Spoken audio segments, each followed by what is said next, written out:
Hello friends. தண்ணியெல்லாம் பார்த்தீங்க அப்படின்னா, திலக்குர்மா வந்து வேறு லெவலில் வந்து ஒரு பெர்ஃபார்மன்ஸை வந்து கொடுத்து, அதுவும் வந்து நம்ம சென்னை கிரவுண்டில் வந்து ரன்கள் சேர்க்கிறது அப்படிங்கிறது அவ்வளோ ஈஸி வந்து கிடையாது. அதேமாரி ஒரு 160க்கு மேலே டார்கெட் போயிருச்சு அப்படின்னாலுமே, அது சேஸ் பண்ணுறது வந்து கொஞ்சம் கஷ்டம் தான். இங்கிலாந்து வந்து ஓரளவுக்கு வந்து பெட்டராக வந்து ஆடியிருப்பாங்க. ஆனால் அடுத்த ஆனா நம்ம இந்தியா பார்த்தீங்க அப்படின்னா, ஒரு சைடு வந்து மற்ற பிளேயர்ஸ்லாம் வந்து சொற்ப ரன்களுக்கு வந்து ஆட்டம் இழந்துட்டே இருக்க, இன்னொரு புறம் வந்து திலக்குர்மா மட்டும் பார்த்தீங்கன்னா, பொறுப்பான ஆட்டத்தை வந்து ஆடியிருக்காரு. ரீசெண்ட் டைமாவே வந்து திலக் நல்ல ஃபார்ம்ல இருக்காரு அப்படின்னு தான் வந்து சொல்லணும். ஏன்னா வந்து அவருடைய சமீபத்திய இன்னிங்ஸ் அப்படின்னு பார்க்குறப்ப கடைசியா அவர் ஆடின 4 T20 இன்னிங்ஸ்ல வந்து 107 ரன் அடிச்சாரு. அதுக்கப்புறம் 120 பேக் டு பேக் பார்த்தீங்கன்னா, சவுத் ஆப்பிரிக்கா சீரிஸ்ல செஞ்சுரி போட்டாரு. அதுக்கப்புறம் 19 ரன் நாட் அவுட்டு.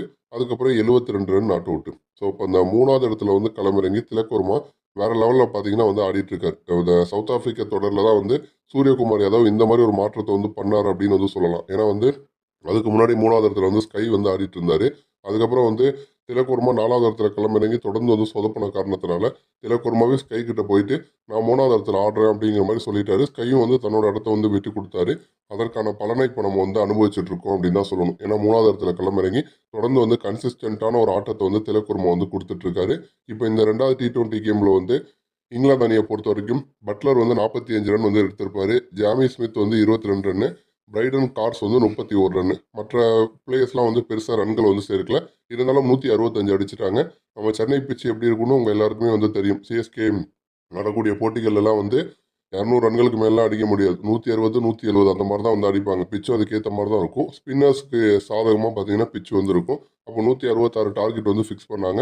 அடுத்த ஆன இந்திய அணியில் பார்த்தீங்கன்னா ஆரம்பத்துலேருந்தே விக்கெட் வந்து போயிட்டே இருந்துச்சு. ஏன்னா வந்து 2 ஓப்பனர்ஸுமே வந்து கம்மியான ரன்களுக்கு வந்து ஆட்டம் இழந்தாங்க. ஏன்னா வந்து அபிஷேக் சர்மா வந்து 12 ரன்னு, சஞ்சு சாம்சன் 5 ரன்ல அவுட் ஆயிருப்பாங்க.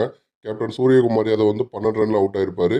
துருவ் ஜூரல் 4 ரன்ல அவுட் ஆயிருப்பாரு. ஜூரலுக்கு இந்த கேமில் வாய்ப்பு கொடுத்தாங்க. நல்ல ஒரு சான்ஸ் இவருக்கலாம். இப்போ இந்த கேமில் மட்டும் இவர் பொறுப்பாடி ஒரு 50லாம் வந்து போட்டிருந்தார் அப்படின்னா இதுக்கப்புறம் இவரை தூக்கவே மாட்டாங்க. தொடர்ந்து இவருக்கு வந்து வாய்ப்பு கொடுத்துருப்பாங்க. ஆனால் வாய்ப்பு வந்து வீணடிச்சுக்கிட்டாரு. ஹர்திக் பாண்டியா 7 ரன்னு. வாஷிங்டன் சுந்தர் கொஞ்ச நாள் திலக் கூட சேர்ந்து பார்ட்னர்ஷிப் பில்ட் பண்ணியிருப்பார். வாஷி வந்து பார்த்தீங்கன்னா 26 ரன் வந்து அடிச்சிருப்பாரு. ஒரு புறம் வந்து விக்கெட்ஸ் போயிட்டே இருந்தாலும் இன்னொரு புறம் வந்து திலக் வந்து அதிரடியையும் வந்து கண்டினியூ பண்ணாரு. சேம் டைம் வந்து விக்கெட் விடாமையும் பாதுகாத்துக்கிட்டாரு. ஸோ இதுதான் வந்து அவருடைய ஸ்பெஷல் அப்படின்னு வந்து சொல்லலாம். 55 பந்தில் 72 ரன் அடிச்சிருப்பாரு. 4 4 அடிச்சிருப்பாரு. 5 6 அடிச்சிருப்பாரு. ஒரு வழியாக இந்தியா வந்து கடைசி வரைக்கும் வந்து கொண்டு போய் ஜெயிக்க வச்சுட்டார். இந்த மாதிரி வந்து பொறுப்பாக ஆடிட்டு கடைசி நேரத்தில் அவுட் ஆகி இந்தியா தோத்து இருந்துச்சு அப்படின்னா இந்நேரத்தில் குருமா யாரும் செலிப்ரேட் பண்ண மாட்டாங்க.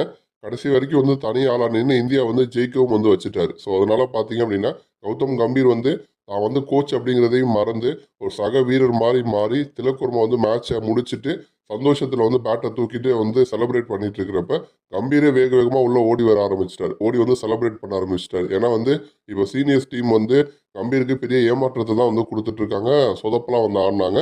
இப்போ ஜூனியர் டீம் பார்த்தீங்கன்னா அடுத்தடுத்து வெற்றிகளை கொடுத்ததுனால கம்பீர் வந்து ரொம்ப உற்சாகமாகி இந்த மாதிரி ஓடி வந்து அவரும் வந்து செலிப்ரேட் பண்ணியிருப்பாரு.